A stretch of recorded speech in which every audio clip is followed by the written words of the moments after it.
staying on top of new developments surrounding the government shutdown as the Senate is staying in D.C. for a rare Friday session. Sources say there is a planned vote for tomorrow, and it comes with the FAA making an unprecedented move. Thousands of flights each day starting tomorrow morning will be canceled, and that includes some here at home. CVG on a list of more than 40 major airports that are set to see travel reductions. Our team coverage takes a closer look at what it could mean for your travel plans.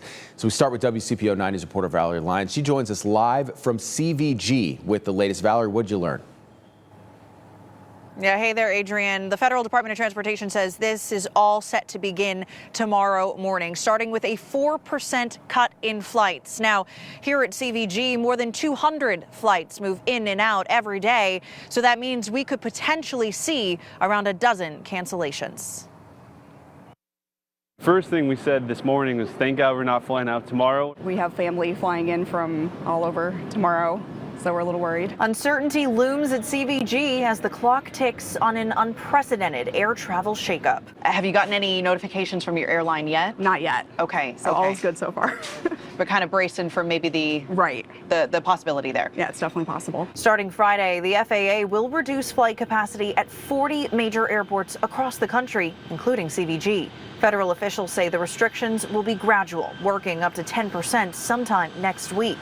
Flights scheduled between 6 a.m. and 10 p.m. are at risk of being cut, but federal officials say international flights will not be impacted. For the first time in my life, I'm hearing the FAA getting in front of our problem, staying instead of behind it. I asked Chris Haith to weigh in. He recently retired after 24 years as an air traffic controller.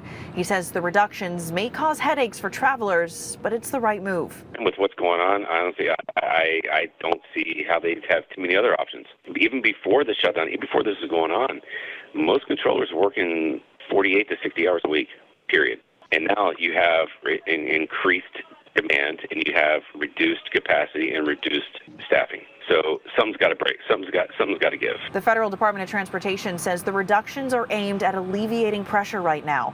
TSA workers and most air traffic controllers have gone weeks without pay. Until the government shutdown ends, federal officials say they expect staffing shortages will only get worse. So I think it's going to be more of a challenge to do everything, to get everything and to get everybody on time. Safety is most important, so if we miss a flight or have to find a new way home, then we'll think about safety first for sure. Get there early, try not to fool around with anything, and try to stay positive with all this.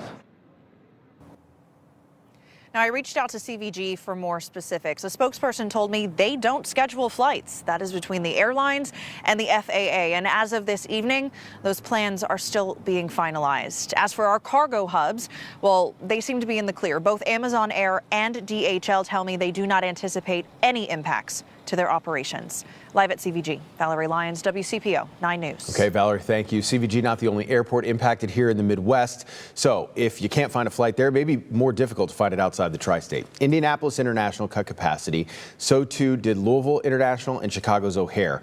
There are some other options in Ohio, like John Glenn, Columbus International, and Rickenbacker International in Cleveland. They are not on the FAA's reduction list. It's worth noting, though, that this list is not final.